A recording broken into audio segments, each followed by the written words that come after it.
Estamos começando mais um podcast.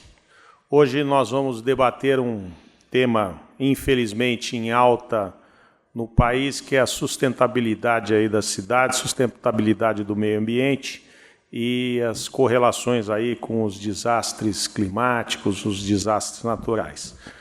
Para debater esse assunto aqui no Instituto, estamos recebendo o Jorge Abraão, coordenador-geral do Instituto Cidades Sustentáveis e também membro da Comissão Nacional dos Objetivos do Desenvolvimento Sustentável. Para conversar com ele, eu estou aqui junto com o presidente do Instituto de Engenharia, José Eduardo Jardim, com a vice-presidente do Instituto, Miriana Marques, e também com o vice-presidente do Instituto, Ivan Weitele. Eu, Regis Guelen Oliveira, da CNC Central de Notícias da Construção. Está começando o podcast Visão da Engenharia, o conteúdo para construir o seu dia. Jorge Abraão, muito obrigado por estar aqui no nosso programa hoje. Eu gostaria de abrir com uma pergunta para você. A gente tem uma cidade como São Paulo, da dimensão dela, em que nós temos aqui bairros que são, podemos dizer que num critério provavelmente de sustentabilidade, a gente é próximo da Suíça e nós temos aí grandes comunidades carentes, grandes bairros periféricos que estão lá provavelmente em índices próximos ao submundo lá da África, ao submundo da Ásia. Há passos para a gente conseguir melhorar aí e isso tornar uma cidade no conjunto mais sustentável? Bem, primeiramente dizer que é um prazer estar aqui, Regis, com vocês, Jardim, Miriana e Ivan. Eu diria que há passos, sim, para a gente conseguir transformar as cidades na direção de um desenvolvimento sustentável. Esse não é um desafio só das cidades, viu, Regis? É um desafio que eu entendo que é um desafio do mundo hoje. Nós temos um modelo de desenvolvimento que nós constituímos e construímos, que ele está se mostrando um modelo de desenvolvimento predador, porque nós estamos gerando muitos impactos no planeta e ele está reagindo de alguma maneira. E se nós não conseguirmos mudar esse modelo, nós vamos cada vez mais agravar os problemas que a gente está tendo, como essas questões de aquecimento global, que os eventos extremos se somam e aumentam, secas na Amazônia, como nós tivemos recentemente, enchentes no sul, como nós estamos vivendo agora, e esse tipo de reação, isso tende a aumentar dentro desses processos. Não bastasse as questões climáticas, nós temos desafios do ponto de vista social, não é? E esses desafios do ponto de vista sociais, eles são muito grandes também dentro das cidades. E eu diria que, falando de São Paulo, nós no Instituto fazemos um mapa muito interessante chamado Mapa das Desigualdades da cidade de São Paulo. Fazemos isso também para o Brasil. Mas eu quero citar o de São Paulo, porque a gente faz há mais de 10 anos esse mapa. A ideia do mapa das desigualdades é pegar... São Paulo tem 96 distritos. E a gente conseguiu mapear todos os dados dos 96 distritos. Então a gente sabe quais são os distritos que têm, digamos, melhores indicadores e quais os que têm piores indicadores. E eu vou citar um indicador só para dar uma noção da grande desigualdade que existe na cidade. Eu vou citar um chamado Idade Média ao Morrer. Pois um distrito rico, como o Jardim Paulista, a idade média ao morrer nesse distrito é de 82 anos. E num distrito de periferia da Zona Leste, como é o caso de Cidade de Tiradentes, por exemplo, é de 59 anos. Então, nós temos dentro de uma mesma cidade, essa cidade que é a cidade mais rica e complexa do Brasil e, quem sabe, da América Latina.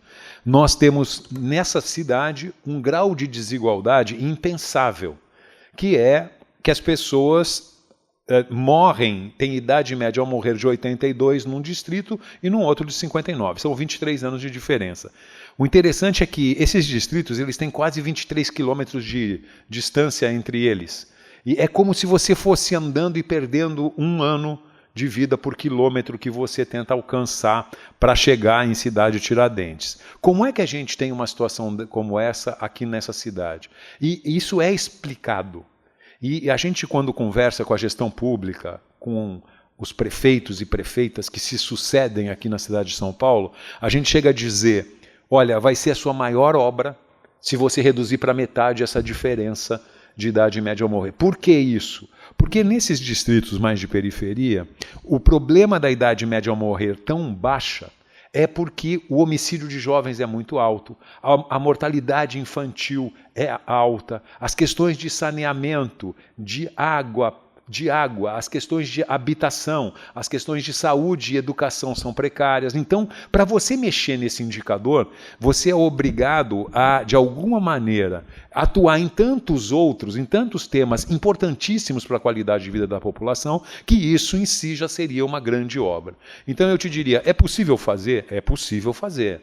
É possível fazer, mas nós precisamos fazer com que as políticas públicas elas surjam para poder enfrentar essas questões. E é o que a gente no Instituto Cidades Sustentáveis e na Rede Nossa São Paulo acaba tentando fazer, pressionar, dialogar para que políticas públicas sejam construídas para que a gente reduza esse tipo de desigualdade na cidade, falando de temas sociais, né? Jardim. Colega engenheiro Jorge Abrão. É um prazer muito grande para o Instituto recebê-lo aqui. Eu queria colocar o seguinte, o Instituto de Engenharia tem 107 anos de idade e a nossa política é Brasil, é desenvolvimento Brasil. E nós entendemos que o desenvolvimento de um país está diretamente ligado à engenharia. A engenharia pode, deve e precisa colaborar muito com o desenvolvimento. Então, eu pergunto a você o seguinte, primeiro, vou fazer 2 ou 3 colocações para você responder, por favor. Primeiro, você é um empresário, engenheiro civil, né? Formou-se em engenharia, teve a sua empresa. O que fez você bandear para esse desafio das cidades sustentáveis, né? Segundo, a cidade sustentável, naturalmente, para você medir ou qualificar uma cidade como cidade sustentável, você deve ter uma série de indicadores. Esses indicadores são indicadores universais? Eles vêm de quem? O mundo inteiro respeita essa classificação? E terceiro, você pode dar um exemplo, a cidade de São Paulo está caminhando para ser uma cidade sustentável? E se estiver, o que o Instituto de Engenharia pode colaborar com a cidade de São Paulo e com as demais cidades do Brasil no sentido de torná-las cidades sustentáveis? Muito bom, Jardim. Então, eu queria te dizer que é legal saber dessa coisa, né? O Instituto de Engenharia tem 107 anos e eu queria te confessar que eu tinha um tio muito querido chamado Calil Abraão que faleceu há 2 dias atrás. E ele vinha para cá, para o Instituto, e me convidava para vir jogar com ele sinuca aqui, Jardim. E então nós vínhamos para cá, alguns tios meus, amigos, tal, para jogar sinuca aqui no Instituto. Então isso era uma coisa que nos aproximou. Então eu tenho um carinho e um afeto grande pelo Instituto, porque ele foi, digamos assim, eu vivi momentos muito carinhosos e queridos aqui dentro do Instituto de Engenharia. Me permita, Jorge, mas hoje nós tivemos uma notícia super agradável. Você vai se associar ao Instituto de Engenharia. Confirma? É isso, Jardim. E como é que eu me bandeei, como você falou? Eu me formei em engenharia em 1980, né? E aí eu trabalhei em empresas de engenharia, depois constituí uma empresa que construía aqui na cidade de São Paulo, depois a gente acabou indo também para outros locais do Brasil, e agora eu sempre, na verdade, tive uma preocupação, e isso eu acho que vem das minhas origens, Jardim, do meu pai especialmente, ele era engenheiro também, e o pai ele era muito preocupado com as questões do país de uma forma geral. E eu acho que eu aprendi com ele um pouco essa questão da preocupação com as questões do país que não tinham a ver só com engenharia.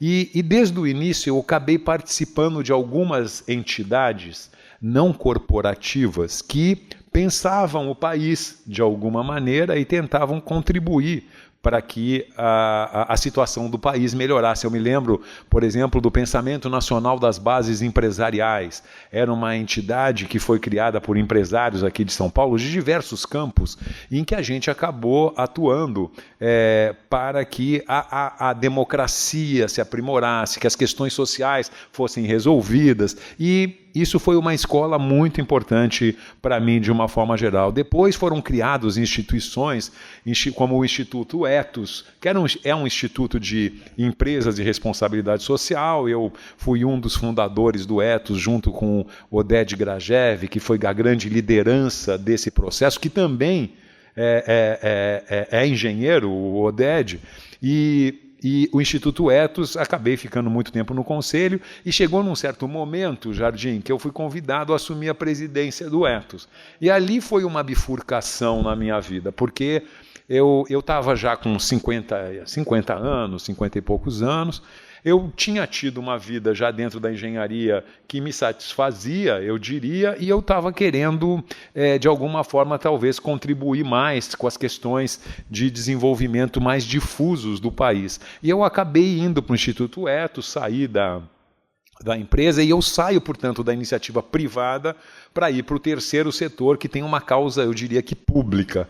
E isso foi algo que me ampliou muito meus horizontes. Eu fiquei 6 anos no Instituto Ethos, depois eu passei, quer dizer, fui convidado para ir para o Instituto Cidades Sustentáveis, que é onde eu estou até hoje, não é? Com o desafio das cidades. Então, no Ethos era um desafio de como as empresas podem ser mais socialmente responsáveis, sustentáveis, e aqui como é que as cidades efetivamente podem ser mais sustentáveis. Então, foi um pouco essa a história, que eu diria que o que eu ganhei com isso foi que eu alarguei muito meus horizontes. Eu acho que a minha sensibilidade ganhou muito por estar trabalhando questões públicas, de interesse público, e isso é uma coisa muito legal. Como qualificar uma cidade sustentável? Eu diria que nós não temos cidades sustentáveis, eu diria, Jardim, mas eu diria que a gente tem cidades que estão no rumo de serem cidades sustentáveis. E a gente prefere falar isso lá dentro do Instituto. A gente quer muito que as cidades desenvolvam políticas, programas que avancem na direção do desenvolvimento sustentável. E a agenda orientadora para o desenvolvimento sustentável é uma agenda que a ONU fez, que é chamada Agenda 2030, que tem 17 Objetivos de Desenvolvimento Sustentável, que foi feita para todos os países do mundo. 193 países assinaram um compromisso com essa Agenda 2030, que norteia o que é esse desenvolvimento sustentável. Por exemplo, para quem nos assiste, o Objetivo de Desenvolvimento Sustentável número 1 é acabar com a pobreza. O número 2 é erradicar a fome. O número 3 é educação de qualidade para todos. Saúde de qualidade para todos, o 3. O 4 é educação de qualidade para todos. O 5º é equidade de gênero. E por aí vai até o 17. É uma agenda orientadora para países, para governos estaduais, para governos municipais, para empresas, de uma maneira geral, e para a sociedade. Então essa agenda, ela norteia e ela diz o que é esse tal de desenvolvimento sustentável. E quando é que eles esperam, quando é que a ONU e os países propuseram chegar nessas metas? Em 2030. Por isso que ela chama Agenda 2030. Então, ela foi lançada em 2015, e nós em 15 anos teríamos ou temos a missão de mudar, digamos assim, esse modelo para um modelo que respeite o planeta, que distribua riquezas de uma maneira geral, que aprofunde a democracia e a participação social. Então é uma agenda completa nesse sentido para a gente poder avançar. Existe hoje alguma cidade no mundo que já alcançou esses 17 itens que você falou? Não existe, Jardim, não existe nenhuma cidade que avançou. Como eu lhe disse, tem algumas cidades que estão mais em processo de não é? Há cidades europeias, de países escandinavos, que têm uma qualidade nesses indicadores muito elevada. Servem como uma orientação para outras cidades no mundo, não é? De boas práticas para poder estar avançando. E se São Paulo caminha para ser sustentável, eu acho que São Paulo pode ser uma cidade sustentável, mas as questões estão dadas. A grande questão é que nós temos mapeado o que é São Paulo. Mas uma cidade com esse grau de desigualdade que eu citei, como é o caso da idade média a morrer, não pode ser dita como uma cidade sustentável. Agora, uma cidade que tem 30 mil pessoas, moradores em situação de rua, não pode se dizer que ela é uma cidade sustentável, em que a metade da população tem doenças respiratórias devido às partículas do diesel, do ônibus, do transporte coletivo, especialmente os ônibus que trafegam pela cidade. Esse tipo de questões, nós temos que tomar atitudes, e é isso, no fundo, Jardim, que o Instituto Cidades Sustentáveis tenta fazer, trazer as questões para que a sociedade discuta e discutir, fazer propostas para a gestão pública para que a gente possa criar programas e políticas que transitem para um outro momento. Miriana, bola com você, e é só para te falar, o Jorge Abrão é gaúcho e eu acho que ele é torcedor do Inter também, então eu acho que nós somamos aqui, hoje nós ganhamos maioria aqui. Porque aqui a gente sempre faz essa pergunta, time, né? O meu tava ganhando, ultimamente só veio o palmeirense, mas hoje o Regis quebrou a hegemonia. Como eu tinha conversado com o presidente, eu falei, presidente, a gente vai falar de cidade inteligente. Errei, né? Daí eu li uma definição, vamos ver, daí você vai falar para mim se é isso mesmo. Uma cidade inteligente deve atender à sustentabilidade. E uma cidade sustentável tende a ser inteligente. É por aí? Miriana, eu te diria que eu acho que nós temos que usar muito a tecnologia. Eu entendo a cidade inteligente como uma cidade que se utiliza da tecnologia para avançar e resolver problemas que contribuam para que as cidades melhorem. Mas eu te diria que num país como o Brasil, em que 90% das pessoas ganham menos do que R$ 3.500, os nossos problemas são analógicos e não são digitais.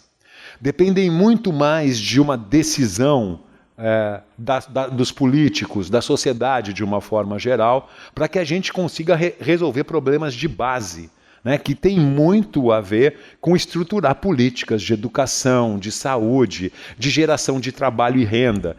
E a tecnologia não pode ajudar para isso? Pode, é verdade que pode.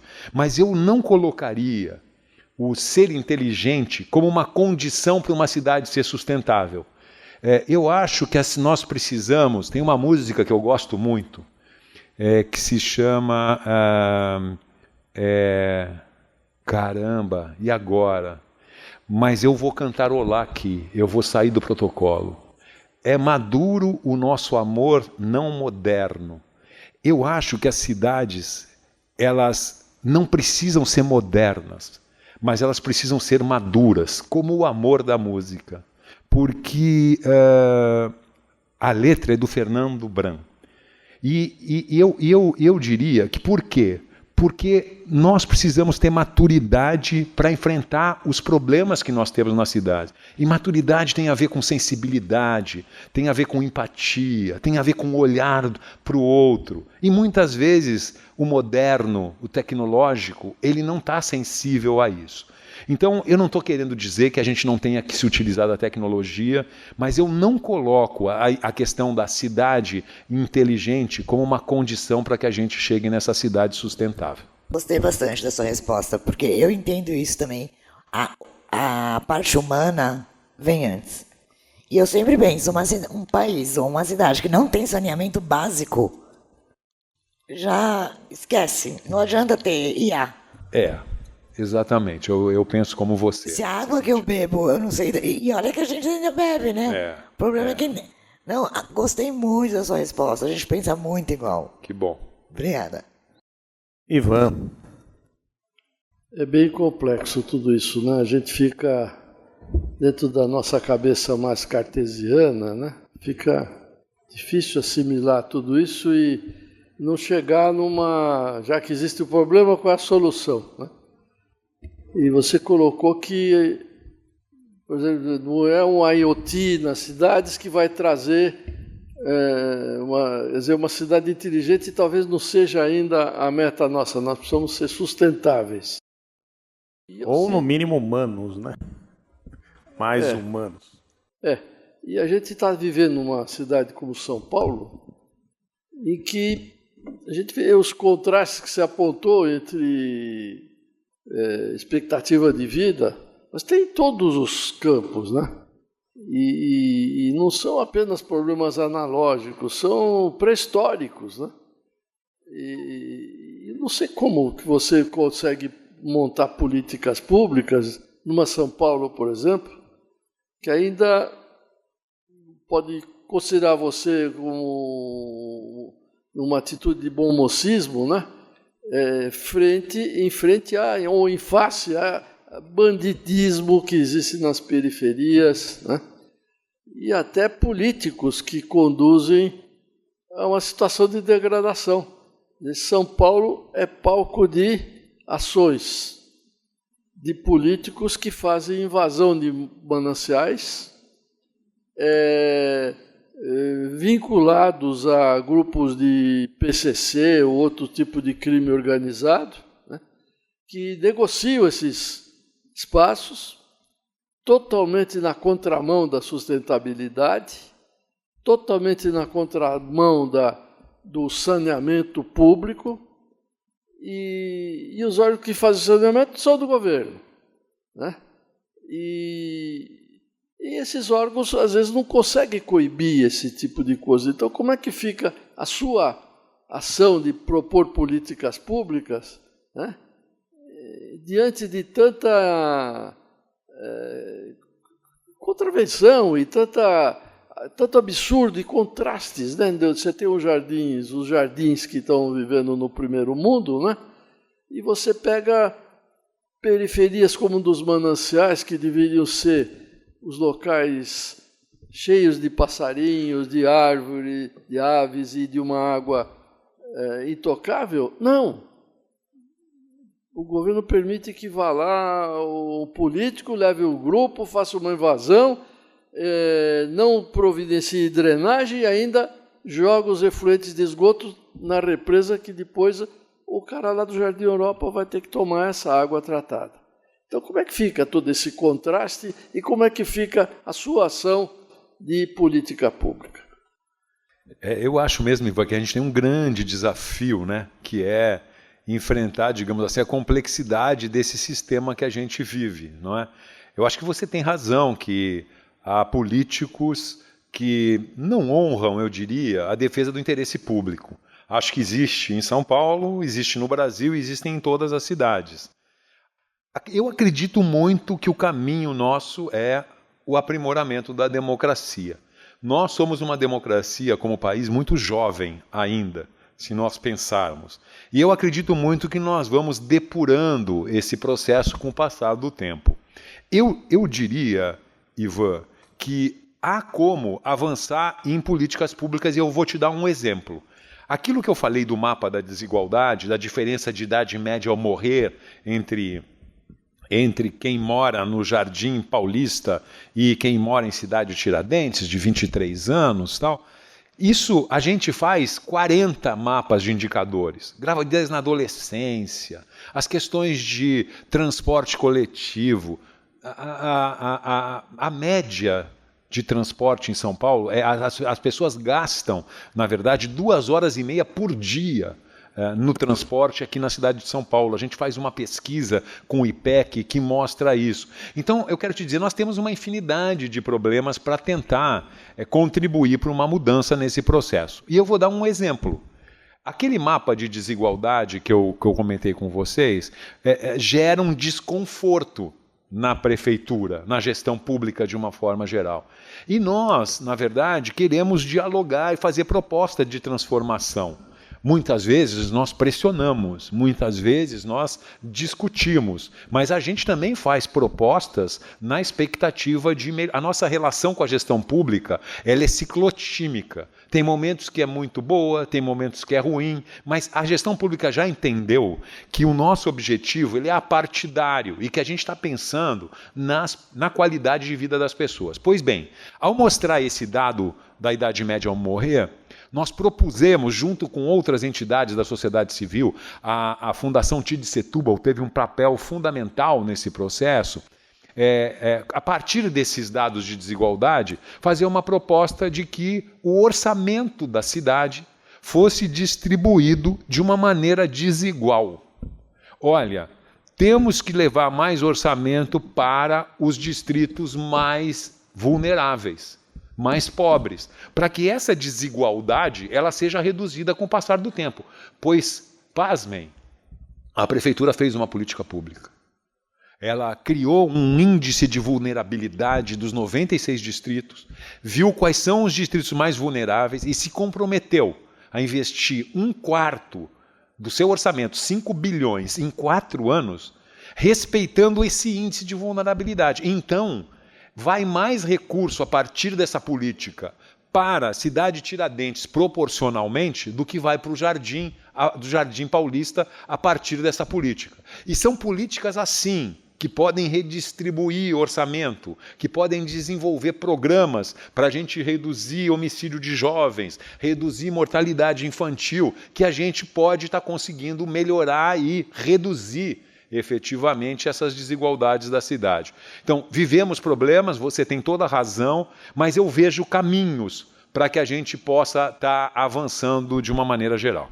Jorge, você consegue nos dar uns exemplos aí desses índices que vocês têm, e vocês têm relação também aí com os outros órgãos da ONU, enfim, que tenham comparação, esses índices dessas cidades, quais são, vamos dizer, as cidades do Brasil, os principais que estão assim com os melhores índices de sustentabilidade, quais ou em que regiões estão essas com menos sustentabilidade?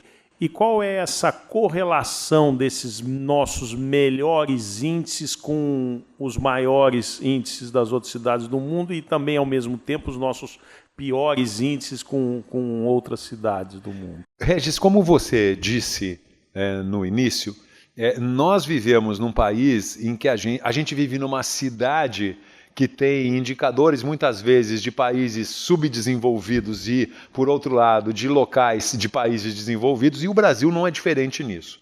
Esse índice de desenvolvimento sustentável das cidades, que eu recomendo que os nossos ouvintes acessem, porque tudo que o Instituto produz é gratuito e todo mundo pode acessar. Então, ele está lá no site do cidadessustentáveis.org.br. Instituto cidadessustentáveis.org.br. E é só procurar e botar no Google Índice de Desenvolvimento Sustentável das Cidades. E você vai chegar e vai conseguir identificar como é que está a sua cidade, ou onde você nasceu, ou onde você mora, ou a cidade que você quiser. São as 5.570 que estão mapeadas nesse processo de uma maneira geral. Mas o que a gente conseguiu fazer a partir de todos esses dados é uma pena que a gente não tem aqui, a gente não pensou em projetar, é que é difícil isso, mas eu vou falar assim, imaginem um mapa do Brasil. O nível de desenvolvimento mais baixo, as cidades estão em vermelho. Em laranja e amarelo são as medianas e em verde são as cidades com melhor desenvolvimento. Pois, se vocês imaginarem o mapa do Brasil, vocês vão ver uma mancha vermelha na região norte e na região nordeste. E vão ver aqui na região sudeste, sobretudo, uma mancha amarela de cidades com um desenvolvimento sustentável médio e alguns pontos de verde com cidades de desenvolvimento sustentável alta. Eu costumo dizer que a gente tem quase um tratado de Tordesilhas na horizontal, em termos de nível de desenvolvimento sustentável das cidades, porque o norte e o nordeste ficam com uma marca muito grande, digamos assim, das cidades com menor nível de desenvolvimento. Nós recortamos de várias maneiras, por regiões, por estados, por biomas, para poder ter uma noção que provoque a discussão dentro do país. Por exemplo, o bioma amazônico, das 100 cidades com menor nível de desenvolvimento sustentável, a tua pergunta, 83 estão no bioma amazônico. Aí o que a gente se questiona é assim, 30 milhões de pessoas vivem na Amazônia, 70% delas vivem em cidades, porque a gente não tem essa noção em relação à Amazônia. Se nós não conseguirmos resolver as cidades da Amazônia, dificilmente nós vamos resolver o problema do desmatamento da Amazônia. Porque se a gente não consegue fazer com que as cidades ofereçam oportunidades para as pessoas, a sobrevivência, que é o primeiro item que as pessoas buscam, elas vão estar indo em ações ilegais. Elas vão estar desmatando por causa da madeira, ou entrando no processo do garimpo do ouro, ou avançando nas questões que são ligadas à soja, à pecuária. Cada bife que nós comemos de carne, quem pode comer carne, metade desse bife praticamente vem da Amazônia, que foram áreas devastadas para a pecuária na Amazônia. Nós não temos essa noção. Mas é importante que a gente vá discutindo e vá tendo essa consciência. Então, nossas ações nas cidades, mesmo nas que estão longe da Amazônia, elas impactam muito esse processo. Nós temos um projeto de conexões sustentáveis. O que uma cidade como São Paulo impacta na Amazônia com o consumo dela? Vocês que vivem em São Paulo têm a noção de que seus hábitos impactam a Amazônia, que vai gerar essas secas, essas ilhas de calor nas cidades, que vão gerar as enchentes? A gente não tem, mas a gente precisa estar discutindo. E o nosso objetivo nesse sentido, com todos esses dados, é estar fazendo essa correlação para que as pessoas entendam que nós estamos todos integrados de uma maneira geral. Que nossas ações aqui, as ações das empresas, as nações nossas, de cidadãos e cidadãs, as ações dos governos, nós estamos integrados. Não com a mesma responsabilidade, eu gostaria de dizer isso, não com a mesma responsabilidade. Tem uma frase que eu gosto muito de uma primeira-ministra da Dinamarca, Brundtland, que ela cunhou uma frase para a questão climática que eu acho espetacular, que é a seguinte frase: os países todos têm responsabilidades comuns, porém diferenciadas. Ela quis dizer, todos estamos no mesmo barco, mas os países mais desenvolvidos, que emitiram mais CO2, que têm uma matriz energética mais poluente, esses países são mais responsáveis do que os outros, embora nós estejamos no mesmo barco. Vale isso para cidades, vale isso para questões dentro dos países. Os governos têm uma grande responsabilidade, a meu juízo. São diferenciadas. As empresas vêm logo a seguir com responsabilidades. E as cidadãs e os cidadãos têm um outro nível de responsabilidade com os seus hábitos. Todos nós temos, mas temos que ter essa consciência e saber pressionar e saber dialogar para construir a saída para esse momento que a gente vive. Mas, Jorge, e essa comparação assim dos nossos índices com essa nossa mancha verde e vermelha, aqui essas manchinhas, esses pontinhos verdes e a grande mancha vermelha, isso em comparação com os pontinhos verdes ou as manchas verdes no mundo e as manchas vermelhas, como é que nós estamos nisso daí? Bem, Regis, isso é uma coisa difícil de dizer, porque nós estamos discutindo com a CEPAL. A CEPAL é o órgão da ONU que trabalha aqui na América Latina, né, na América Latina. Nós estamos discutindo como é que a gente pode aplicar esse índice para as cidades latino-americanas. E o grande problema é a equiparação de dados.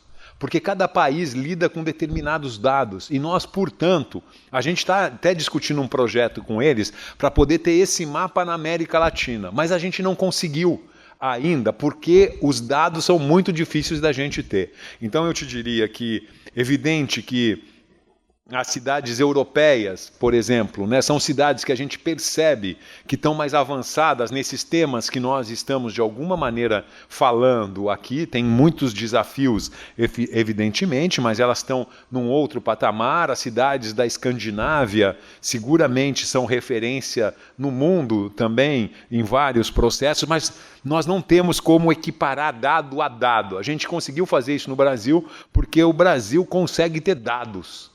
E a gente tem que celebrar isso. A gente consegue juntar dados. O IBGE é uma das instituições importantes em recolher esses dados no Brasil, mas o DataSUS, a gente tem uma série de instituições ligadas à educação, à saúde, de uma forma geral, que mapeiam o país e permite que a gente faça análise. Então, é um grande desafio esse, da gente tentar entender onde é que está o nosso país, né, nesse processo. Agora, eu só te diria assim, uma coisa que nós lamentamos muito quando a gente fala de desigualdade social, de desigualdades sociais, é que o Brasil é um dos 10 países mais ricos do mundo. Às vezes ele está ali no 11º, 12º, às vezes ele vem para o 8º, mas ele é um dos 10 países mais ricos do mundo. E nós somos um dos 10 países mais desiguais do mundo. Então, isso só deixa muito claro que nós, como sociedade, soubemos construir riquezas, mas a gente não soube distribuir e compartilhar riquezas. Eu diria que nenhum outro país do mundo tem essa questão com clareza, um dos mais ricos e um dos mais desiguais. E são desafios que a gente tem para estar enfrentando isso no país, com políticas públicas, mas nas cidades também, como eu citei aqui alguns exemplos, né? Jorge, nós não poderíamos deixar de comentar nesse momento a tragédia do Rio Grande do Sul. Você entende que uma cidade sustentável poderia mudar a situação, ou seja, minimizar o efeito dessa tragédia gaúcha? Bem, Jardim, eu acho que é sempre importante a gente lembrar que o problema climático ele é um problema global, não é? É um problema que nós estamos, de alguma forma, negligenciando há décadas. E os países têm um papel muito grande, no momento que a gente está vivendo, de aquecimento global. A meta do Acordo de Paris é não aquecer o planeta a 2 graus Celsius até o final do nosso século. Só que nós já aquecemos 1,2 nos últimos 4 anos e nós estamos vendo o que está acontecendo com 1,2 graus Celsius a partir da Revolução Industrial. Esse modelo é um modelo que está nos aquecendo e está gerando problemas por causa dos combustíveis fósseis, a necessidade que nós temos de transitar os combustíveis fósseis, a resistência que existe dos países em avançar nessa direção, né, a exploração de petróleo, a transição para outros modelos e matrizes. É uma discussão que o mundo está fazendo e tem que fazer de uma forma geral para que isso reduza. Então, o que está acontecendo no Sul tem a ver muito com uma questão, eu diria, que é uma questão maior do que os limites ali do Sul e que vem desses processos eu diria que nós estamos mais próximos das questões de desmatamento da Amazônia, da questão da mudança do clima nessas regiões, os Andes, as questões de ondas de frio e de calor que não permitem que essas questões se equilibrem. Então, é um problema maior. Mas os estados têm responsabilidade também? Tem. Os governadores de estado têm.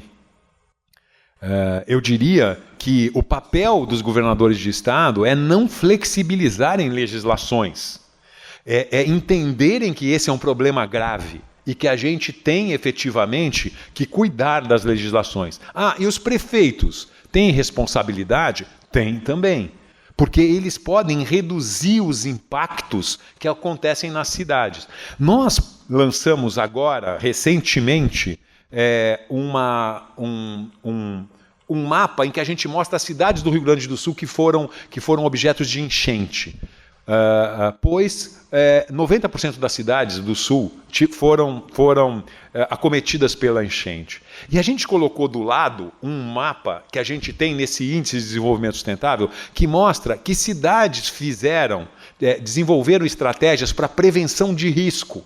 E quando a gente olha o mapa de quem não fez, que é um mapa, o de enchentes é azul por causa da água, e o de quem não fez a lição de casa é vermelho e laranja, eles quase que se sobrepõem. Houve uma negligência do poder público em não mapear áreas de risco, não fazer planos de contingência, não criar alertas. Existem 20 itens nesse indicador que mostram o que os prefeitos têm que fazer. Então, o prefeito de Porto Alegre, por exemplo, teve nota 4.4. Ele não chegou nem na metade do que ele tinha que fazer nesse indicador.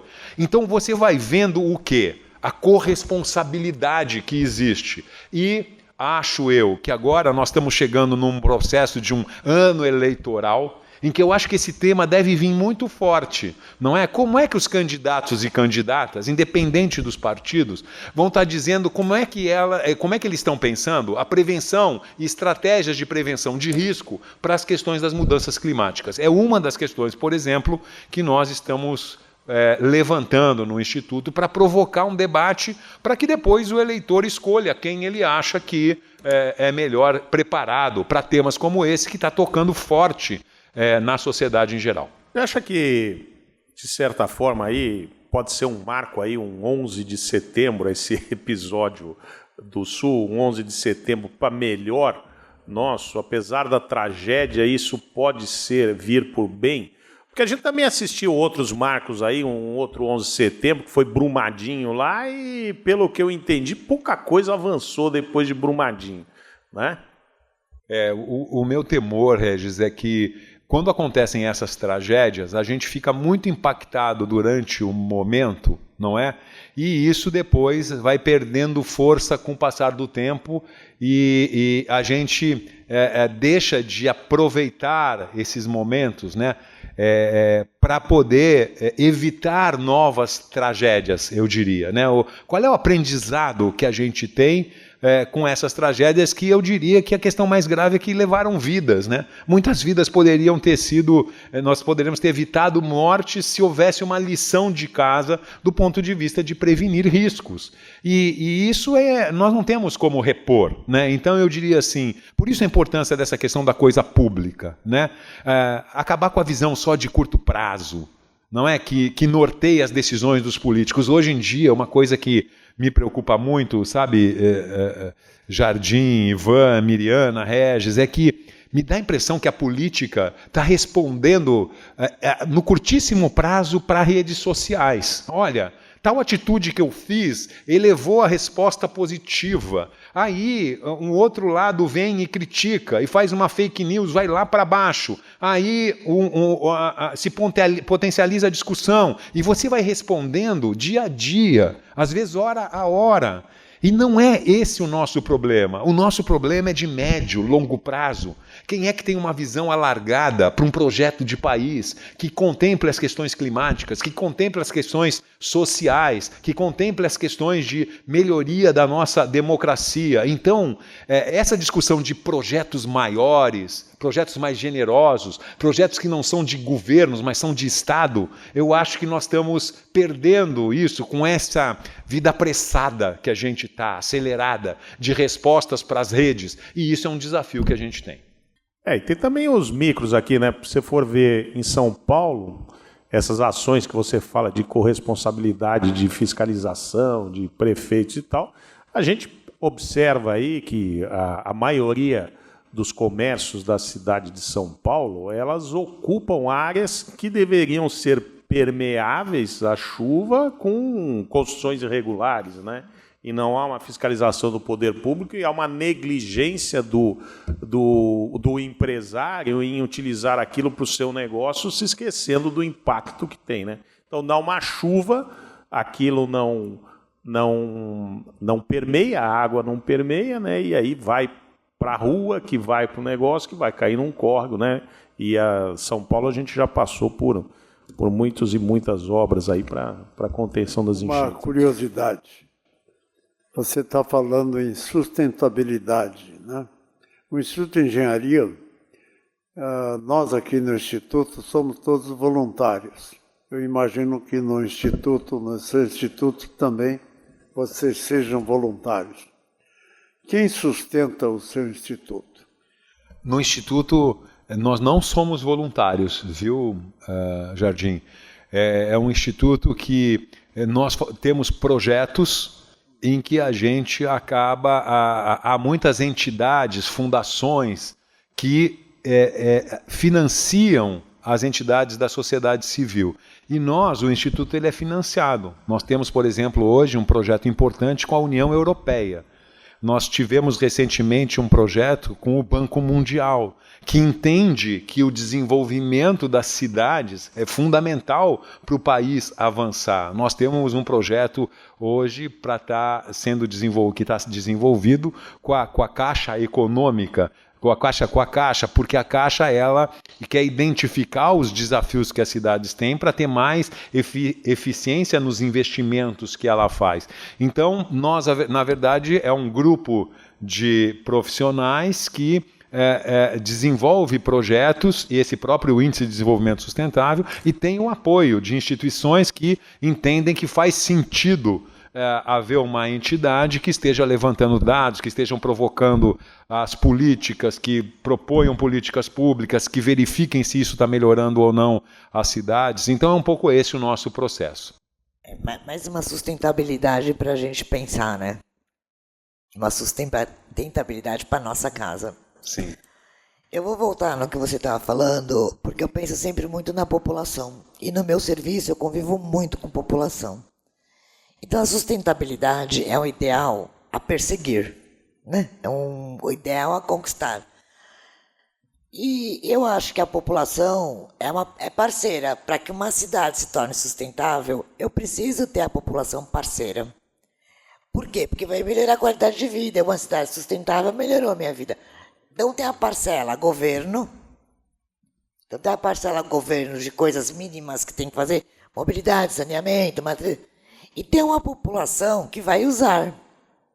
Daí muitas vezes eu penso, essa população é consciente que ela tem que fazer certo. Porque assim, quando eu trabalhei uma época com Regis, eu cansei de ver sofá no córrego. Eu cansei de ver a gente ia visitar esses lugares, o cara joga o lixinho dele. É lógico, eu estou falando de uma parte mínima, daí tem um monte de outras coisas, sabe? Ficar à direita na escada rolante, obedecer a entrada e saída, não passar o varal. Tem muita coisa que a população tem que parceirar. Você entende que o Brasil tem uma população que consegue enxergar. Se eu apoiar, fizer, eleger, para tornar minha cidade sustentável, minha qualidade de vida melhora. Eu tenho uma população que vê assim. Então, Miriam, eu acho que esse é o nosso desafio. Quando eu falo dessa agenda de desenvolvimento sustentável, existem pesquisas que mostram que ela é desconhecida pela maioria da população global. Então, o desafio que a gente tem é de, na verdade, tá estimulando as pessoas e chamando a atenção da população para a importância desses avanços. Eu só diria assim, Miriam, sempre lembrando, né, algumas questões, né? Existe um instituto nos Estados Unidos chamado Pew Research Center, que ele mapeia a pobreza no mundo. E ele diz que esse dado é um dado um pouco antigo, a gente não consegue ter ele atualizado, mas que em torno de 70% da população ganha menos do que $10 por dia. R$50, num mês R$1.500. 70% da população mundial. Como é que a gente vai trabalhar o desenvolvimento sustentável em pessoas que estão tendo a necessidade da sobrevivência? Então, por isso que eu acho que é muito importante a gente entender, não é, que o desenvolvimento sustentável ele é a integração de diferentes dimensões.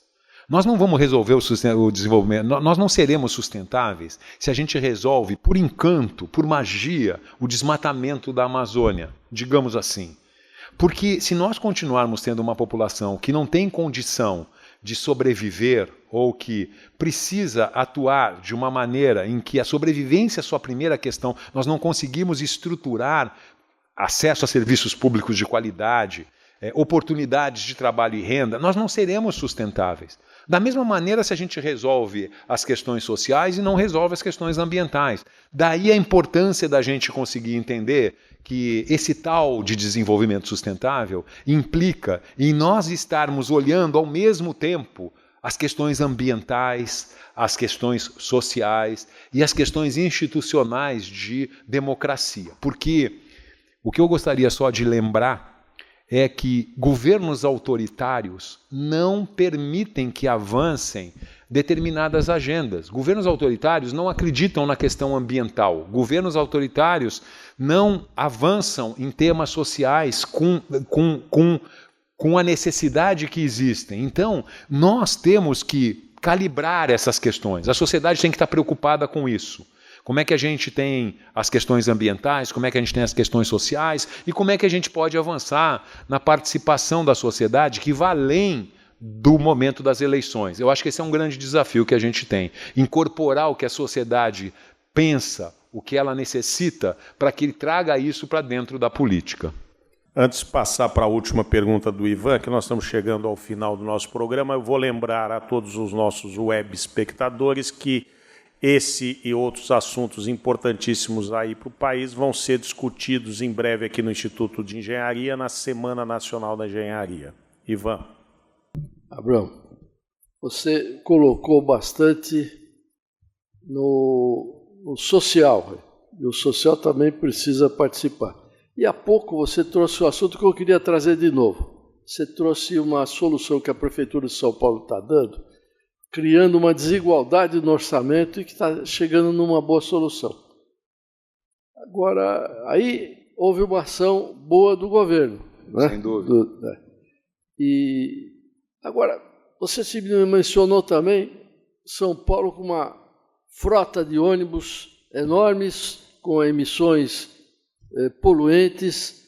E São Paulo é uma das cidades do mundo que mais tem ônibus, né? Tá certo que a gente tinha uma malha de metrô, que é um transporte moderno, limpo, rápido, confortável, econômico, né? Ela não andou da mesma velocidade. Não. Né? Agora, nos locais em que ela andou com uma velocidade e que já atingiu vários corredores da cidade de grande importância, os níveis de governo, Estado, município, que são níveis diferentes, eles parecem que trabalham sem saber que o outro existe. Né? É flagrante a gente ver que num eixo como o da Avenida Paulista, que tem uma linha de metrô ultramoderna, que tem uma população enorme que usa, e em cima, na superfície, né, desse subway, você tem pode ter lá de 21 linhas de ônibus trafegando em cima daquela linha de metrô. Uhum. Né? Você pega as outras linhas mais modernas, a linha 4, a linha 5, não foi feita nenhuma adequação. Quer dizer, como se fossem dois níveis de governo que não se conversam e que não colaboram entre si. Isso é custo para a sociedade, isto é poluição, é emissão e não é sustentabilidade. Como é que a gente consegue coordenar esses níveis de governo e como é que a gente acaba com essa bagunça? Difícil responder, Ivan, porque eu acho que enquanto a política for centrada na manutenção do poder, eu diria, e eu acho que ela ainda está centrada nisso, quem vai para o poder, e aí é uma disputa, uma competição, que coloca mais essa manutenção do que propriamente o interesse público, de longo prazo, eu acho que nós vamos ter dificuldade em avançar. Então eu acho que você tem toda a razão, mas essa não é uma questão técnica, é uma questão política, em que nós vamos ter que amadurecer como sociedade para perceber que a gente vai ter que ter planos e programas que atravessem, digamos assim, os diferentes partidos que estiverem no poder, que são planos construídos para que a sociedade melhore, que a qualidade de vida melhore na cidade. Eu não tenho visto isso no Brasil ultimamente, acho uma pena, mas, de novo, acreditar na democracia, apostar que a gente consegue avançar e ir depurando esses processos, eu acho que é o caminho que nos resta. Eu acho que nós vamos ter que caminhar para uma revisão de certos dispositivos que a gente tem nesse nosso pacto de democracia, né, para a gente conseguir tentar estabilizar, ter, vamos dizer, mais uma presença de Estado a longo prazo, com essas políticas de Estado, e vamos dizer, uma diminuição dessa excessiva política momentânea de curto prazo, né? Eu acho que é por aí o negócio. Mas, Jorge, para última pergunta nossa, terminando, você já está há um tempinho, quantos anos no Instituto? 7 anos. 7 anos. Então você já realizou bastante coisa, já tem aí uma contribuição bastante grande. O que você pretende daqui para frente realizar no Instituto que ainda não fez? Olha, Regis, nós acabamos de lançar, eu digo historicamente, esse Índice de Desenvolvimento Sustentável das Cidades. Nós estamos em diálogo com a implementação, com a utilização dessa ferramenta para que as políticas no Brasil e nos estados brasileiros possam utilizar esse índice para que a gente consiga ter mais resultado nesse processo. Como eu disse para vocês, o índice ele é atualizado ano a ano. Então nós temos a capacidade de ver cidades que estão evoluindo, cidades que estão retrocedendo e estimular as cidades a avançarem nessa direção. Hoje, o nosso maior desafio é esse. O nosso desafio é de cada vez mais levar esse índice e mostrar a utilidade dele para a gestão pública e para a sociedade de uma forma geral, e nós temos tentado desenvolver uma série de parcerias com importantes agentes de comunicação para que a gente consiga estar levando isso para os estados brasileiros. Então, nosso objetivo é caminhar nessa direção, avançar cada vez mais na identificação e análise de dados que possam ser integrados e que possam gerar efetivamente políticas públicas para a melhoria de qualidade de vida da população. O Jardim pediu também para uma última pergunta. Jorge, em primeiro lugar, parabéns. Parabéns pelo trabalho do seu instituto. É um exemplo de cidadania, de patriotismo, né? De evolução. E eu pergunto, o que o nosso Instituto de Engenharia poderá e deverá fazer para se associar a esse empreendimento de vocês no sentido de melhorar a vida do mundo?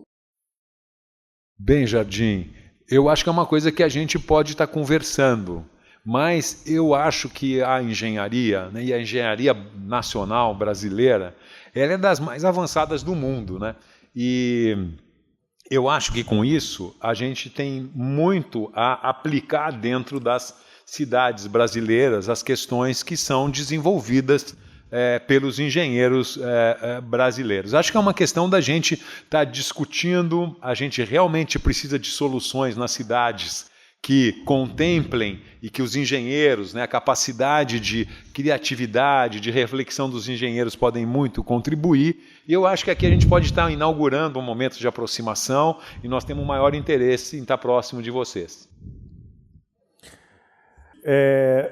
Eu acho importante para o nosso web espectador aí deixar claro aí todos esses índices que você falou, qual é o site aí para acessar? Os Institutos Cidades Sustentáveis. Um outro caminho, a partir dali vocês podem acessar o índice. Um outro caminho é ir direto numa pesquisa no Google, no Índice de Desenvolvimento Sustentável das Cidades Brasileiras. Vocês vão cair nesse índice, que tem lá uma plataforma que vocês vão colocar o nome da cidade que vocês querem identificar, vão ver o nível de desenvolvimento sustentável dessa cidade, quais são a posição dos 100 indicadores da cidade, para poder estar entendendo onde é que estão as virtudes das cidades e onde é que estão as suas fragilidades. E com isso tentar fazer propostas de intervenção que avancem e contribuam para a melhoria da qualidade de vida das pessoas. Você também é colunista da Folha, né? Você está escrevendo mensalmente? Como é? Eu escrevo quinzenalmente uma coluna na Folha de São Paulo. Então eu acho que também é o nosso web espectador, pode procurar ele na Folha de São Paulo. Então, muito obrigado, Jorge Abraão, coordenador-geral do Instituto Cidades Sustentáveis, por este belo debate, ao José Eduardo Jardim, que é presidente do Instituto, a Miriana Marques e ao Ivan Weitel, vice-presidentes, e até o próximo programa. Obrigado, foi um prazer. Não perca o próximo podcast Visão da Engenharia.